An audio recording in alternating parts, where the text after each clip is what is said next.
Hello guys, आज हम body fluids को पढ़ेंगे। सो बिफोर बॉडी फ्लूइड को स्टार्ट करने से पहले मैं आपको बताना चाहती हूँ, अगर आप मेरे चैनल पे न्यू हैं सो मेरे चैनल को सब्सक्राइब करें एंड लाइक करें फॉर न्यू इन्फॉर्मेटिव वीडियोस।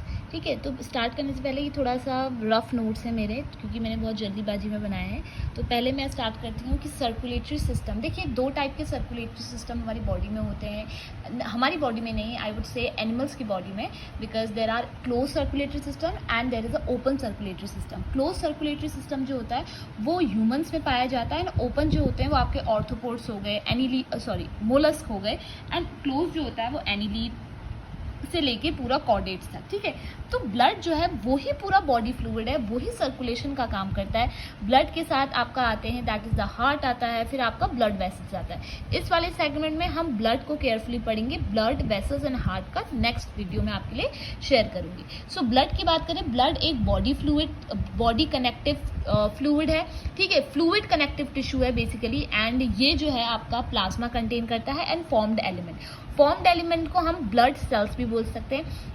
ठीक है, प्लाज्मा जो होता है वो हमारी बॉडी में 55% तक होता है, और हमारा ये फॉर्म्ड एलिमेंट है वो 45% तक प्रेजेंट रहता है। ठीक है, जो हमारा प्लाज्मा है उसमें वाटर होता है, प्रोटीन होता है। वाटर की मात्रा जो होती है वो 90 से 92% तक होती है, बट प्रोटीन की 6 से 8% तक। 3 टाइप के प्रोटीन यहाँ पाए जाते हैं। फिब्रोजेन जो क्लॉटिंग में हेल्प करता है, ग्लोब्युलिन्स जो आपका डिफेंस मैकेनिज्म में हेल्प करता है, एल्ब्यूमिन जो आपका हेल्प करता है इन द ऑस्मोटिक प्रेशर को बैलेंस करने के लिए। ठीक है, मिनरल्स भी कुछ पाए जाते हैं जो 1 या 2 मात्रा में प्रेजेंट होते हैं। वो आपका हो गया sodium, calcium, magnesium, bicarbonates and chloride. ठीक है, प्लाज्मा जो है वो एक, देखो बात यहाँ पे ध्यान से सुनना, जब प्लाज्मा में दैट इज द फिब्रोजन वाला सेगमेंट हटा दिया जाए वो उस टाइम पे क्या कहलाता है, that is the serum. So in plasma अगर हम क्लॉटिंग फैक्टर को रिमूव कर दे तो वो हमारा सीरम कहलाता है, एंड ये इतना आपका प्लाज्मा का सेगमेंट था। उसके बाद आपका आता है ब्लड सेल्स। ब्लड सेल्स जो है आपके दैट आर द 3 टाइप्स के हैं। ठीक है, आपका आरबीसीज हो गया, आपका वाइट ब्लड सेल्स हो गया, एंड लास्टली आपका प्लेटलेट्स हो गया। ये हम पढ़ते हुए आए हैं, बट अब थोड़ा सा एक्स्ट्रा एडवांस पढ़ेंगे हम। जो है हमारा ब्लड सेल्स आपका 45% तक प्रेजेंट होता है।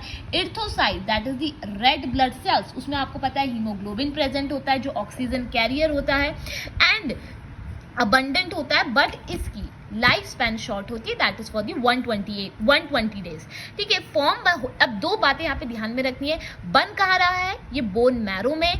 डाई कहाँ पे होता है, स्प्लीन में। तो अगर आपका क्वेश्चन पूछा जाएगा ग्रेवयार्ड ऑफ आरबीसीज क्या है, तो ग्रेवयार्ड क्या होता है, अंतिम जहाँ पे दफनाया जाता है वो हमारा स्प्लीन है। बन कहाँ पे रहा है, बर्थिंग पॉइंट कहाँ है, that is the bone marrow. ठीक है, उसके बाद है ये हमारा ए न्यूक्लिएटेड होता है, नो न्यूक्लियस प्रेजेंट। बाइकॉन्केव होता है, ट्रांसपोर्ट गैस करता है, ये मैंने पहले बोल दिया था। हीमोग्लोबिन प्रेजेंट है तो ऑक्सीजन का कैरियर है, 16 से 12 ग्राम तक यहाँ पे होता है। Leukocyte that is the white blood cells, कम मात्रा में होती है ये। अच्छा, एक और बात, इर्थोसाइट्स हमारी 5 या 5.5 मिलियन तक होती है, ये हमारी 6000 से 8000 तक प्रेजेंट होती है। शॉर्ट लाइफ स्पैन होती है, न्यूक्लिएटेड होते हैं, and on the basis of the number it is divided into 2, that is the granulocytes and agranulocyte. Granulates जो हैं वो हमारे 3 टाइप के होते हैं, न्यूट्रोफाइल, बेसोफाइल्स एंड इओसाइनोफाइल्स। न्यूट्रोफाइल्स की अगर हम बात करें तो ये हमारा फैगोसाइटोसिस करते हैं, यानी एनगल्फिंग खाने में हेल्प करते हैं। और जो हमारा बेसोफिल्स हैं ये हमारा इन्फ्लेमेटरी रेस्पॉन्सेस को कंट्रोल करता है या क्रिएट करता है। तो यहाँ पे आप बोल सकते हैं कि रिलीज करता है सेरोटोनिन और हमारा हिस्टामाइन। ठीक है, इओसाइनोफाइल जो होता है ये हमारे एलर्जिक रेस्पॉन्सेज जो होते हैं उन पे वर्क करता है। जैसे पॉलन से बहुत सारे एलर्जिक रिएक्शंस होते हैं, या कोई भी एलर्जी जैसे जिसको हो रही है, समबडी हैव लाइक किसी की भी, आप एनिमल्स की, इंसेक्ट्स की या फ्लावर्स की, किसी की भी। ठीक है, उसके बाद आता है ए ग्रैन्युलेट साइट्स। 2 टाइप में होते हैं, monocytes and lymphocytes. Monocyte always works as a phagocytosis, and lymphocyte B cell and T cell जो इम्यून रेस्पॉन्सेस को कंट्रोल करते हैं।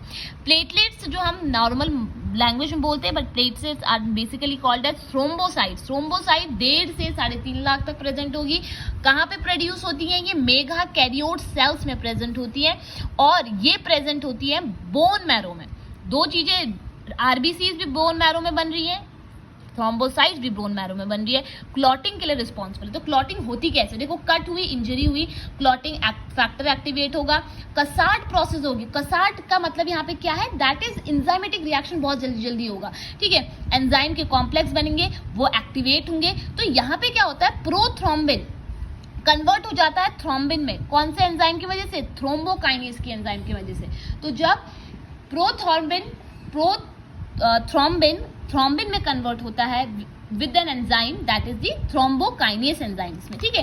अब ये जब एंजाइम कन्वर्ट हो जाता है तो जो हमारा थ्रोम्बिन होता है, जो बना अभी थ्रोम्बिन, वो क्या करता है आगे चल के फिब्रोजेन को फिब्रिन में कन्वर्ट कर देता है। अब जब फिब्रिन में कन्वर्ट हुआ तो फिब्रिन क्या है, एक नेटवर्क है, मतलब एक बिल्कुल जाली जैसा बना देता है, और वो जाली क्या करती है, कवरिंग कर देती है, ब्लड को ट्रैप कर देती है, ठीक है यहाँ पे। उसके बाद अब ब्लड है तो हमारे ब्लड ग्रुप को भी ध्यान से पढ़ना होगा। तो यहाँ पे आपके आते हैं ABO ब्लड ग्रुपिंग। तो ब्लड ग्रुप होता है, एक होता है AB, एक होता है AB और एक होता है O।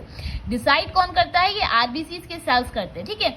ये देखो क्या है, ये RBC से इसके बाहर से एक शुगर मायोटीज है, ठीक है। मायोटीज जो होती है, डिफरेंट ब्लड ग्रुप डिफरेंट है, ठीक है। तो ये मायोटीज बेसिकली क्या है, एंटीजेंस है। तो यहाँ पे देखो जैसे ब्लड ग्रुप A है तो अंदर उसका उल्टा प्रेजेंट होगा, A है तो अंदर यहाँ पे प्रेजेंट होगी एंटीबॉडी B, एंटीजन A होगा। सिमिलरली ब्लड ग्रुप B है, अंदर उल्टा प्रेजेंट होगा एंटीबॉडी A, एंटीजन B। यहाँ पे जब एंटीजन A और B दोनों प्रेजेंट है तो AB ब्लड में कुछ भी एंटीबॉडी प्रेजेंट नहीं होगी, और वही उसका उल्टा है, O अगर ब्लड ग्रुप है तो एंटीबॉडी A और B दोनों प्रेजेंट होगी, बट नो एंटीजन कोई प्रेजेंट नहीं होगा, ठीक है।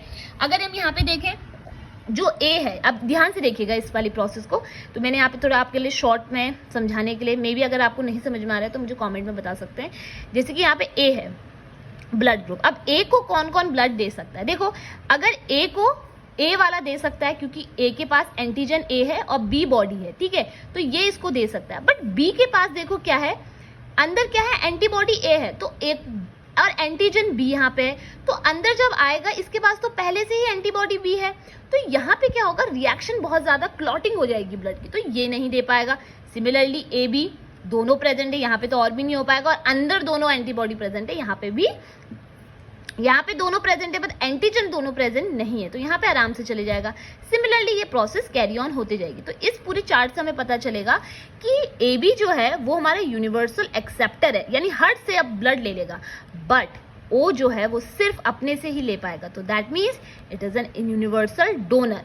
एक और फैक्टर आता है जो होता है RH फैक्टर, जिसको हम रीसिस फैक्टर भी बोलते हैं, ठीक है। तो ये जो डिस्कवर्ड हुआ था रीसिस मंकी में, एक होता है जैसे A पॉजिटिव B पॉजिटिव, तो ये भी एक H पॉजिटिव और एक H नेगेटिव होता है, ठीक है।